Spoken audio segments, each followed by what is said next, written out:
Hello everyone, it's Ozair Irfan here, and today I will be giving you my thoughts and opinions on the newest silly season news.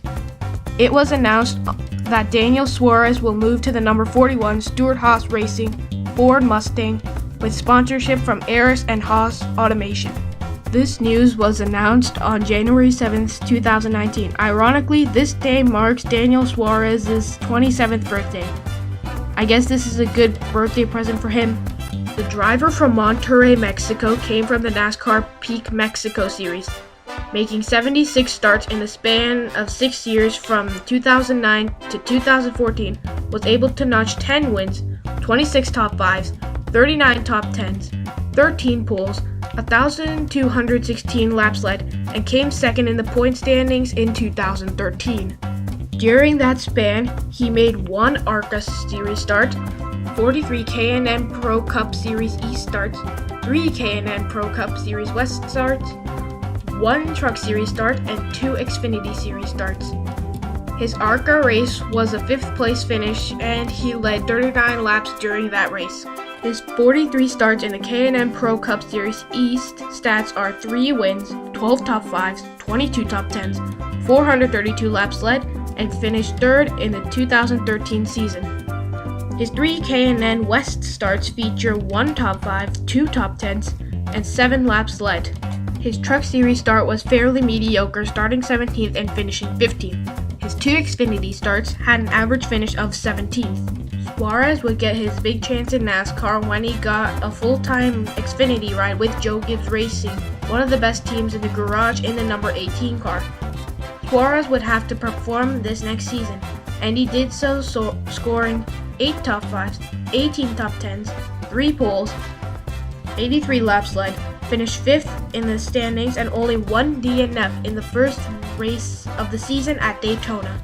Also, he made 13 starts in the Truck Series and 4 ARCA Series starts in 2015. 2016 would see Suarez move from the number 18 car to the number 19 car, still for Joe Gibbs Racing in the Xfinity Series. Suarez will pull off a career year and win the 2016 NASCAR Xfinity Series Championship over Elliott Sadler, Justin Allgaier, and rookie Erik Jones. His stats hold 3 wins, 19 top 5s, 27 top 10s, 3 poles, an average start of 4th, and an average finish of 8th. He would also get his first and only NASCAR Camping World Truck Series win at Phoenix. Suarez was planned to stay in the Xfinity Series in 2017, but shocking news approached as a driver of the number 19 in the Cup Series. Carl Edwards announced his retirement from the sport at age 38. This news was announced 30 days before the clash at Daytona, and ironically again, 2 days after Daniel Suarez's birthday. Another great birthday present. The number 19 car didn't have a driver for the next season, and most drivers already had a ride for the season. The best choice in the JGR Xfinity Series was either Erik Jones or Daniel Suarez. Jones was already promoted to drive the number 77 Toyota for Furniture Row Racing. This means that Daniel Suarez had to be moved up to the Cup Series to drive the 19 car. The Xfinity Series car was handed to Matt Tifft. Suarez would compete in the Cup Series and try to win Rookie of the Year against Erik Jones, Ty Dillon, Corey LaJoie, and Greg Galding. 5 races into the season, Suarez wasn't doing too bad. He had 2 top 10 finishes and had a best finish of 7th at the time. Then after the Auto Club race, Dave Rogers, the crew chief for Daniel Suarez, announced that he would not be returning to full-time crew chiefing and was replaced by Scott Graves, the crew chief for Daniel Suarez when he won the NASCAR Xfinity Series Championship.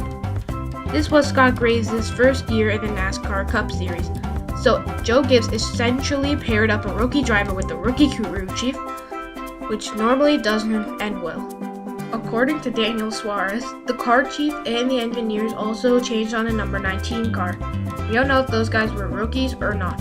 Suarez's full season statistics in 2017 were 0 wins, 1 top 5 at Watkins Glen where he finished 3rd and got his first stage win in that race, 12 top 10s, 40 laps led, had an average start of 13.9 and an average finish of 13.2, and came 20th in the point standings.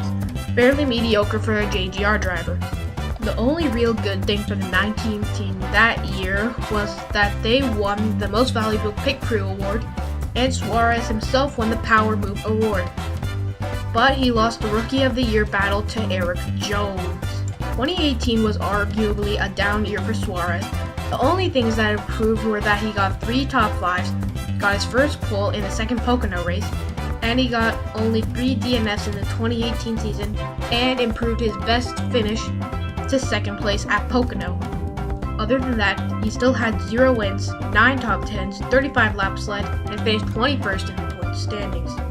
After 2018, Daniel Suarez would be kicked out of JGR in favor of Martin Truex Jr., the 2017 NASCAR champion, and won 4 races in 2018. Suarez would replace Kurt Busch at Stewart Haas Racing due to Kurt's contract expiring.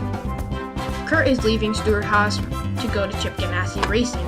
Kurt is leaving the 41 car with some solid statistics, who in his time with Stewart Haas earned 6 wins, including Haas's only Daytona 500 victory, as well as 37 top 5s, 90 top 10s, 11 poles, and a best points finish of 7th twice in 2016 and 2018. My thoughts and opinions on Daniel Suarez moving to Stewart Haas are that this is a great opportunity for Daniel Suarez. I will make the dreaded comparison that everyone hates for some reason. However, Joey Logano came from the JGR camp to the Cup Series. He was a consistent driver in the Xfinity Series. In 19 starts in 2008, he got a win, 5 top 5s, 14 top 10s, 3 poles, had an average start and average finish of around 9th place. When he made the jump into the Cup Series in 2009, he was with Joe Gibbs Racing, and 5 years with JGR, he had 2 wins, 5 poles, and a best finish of 16th in the point standings. Meanwhile, in that time, teammates Kyle Busch and Denny Hamlin were doing way better. Busch had 12 wins, 6 poles, and a best finish of 8th in the point standings. Hamlin had 17 wins, 6 poles, and a best points finish of 2nd. When Logano made the jump to Team Penske in 2013, he has now 19 wins with Penske, 15 poles, and most importantly, claimed the 2018 NASCAR Cup Series championship over former teammate Kyle Busch, Kevin Harvick, and Martin Truex Jr. Also, Stewart Haas was not a slump this year, as they won 12 races, and all 4 Stewart Haas cars broke a few old records, as well as all of them making the round of 8. Kevin Harvick won the most races he ever has in his career. He got 8 wins this year.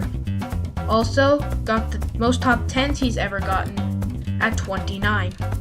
Aric Almirola got the most top 5s he's ever gotten at 4, the most top 10s at 17, his most laps led in a season at 181, his best points finish of 5th, his best average start at 15.6, and his best average finish of around 12th place, and his most lead lap finishes at 27. Clint Bowyer led the most laps he ever has at 490. Kurt Busch, the former driver of the 41 car, got the most top 10s he has ever gotten at 22, the most poles at 5, and his best average start at around 8.8. Clint Bowyer and Aric Almirola are prime examples of drivers who weren't having too much success the year before they came to Stewart Haas Racing. Bowyer only led 3 laps and got no top 5s in 2016. He came over to Stewart Haas in 2017 and started having good success and made the round of 8 in 2018. Almirola only led 6 laps from 2015 to 2017. He came to Haas, led 181 laps in the 2018 season, and made the round of 8 as well. There are multiple paths that Daniel Suarez could go down. The worst is like the other drivers Stewart Haas Racing hired that had less than 5 years of Cup experience. Danica Patrick, who had 30 DNFs and 191 starts.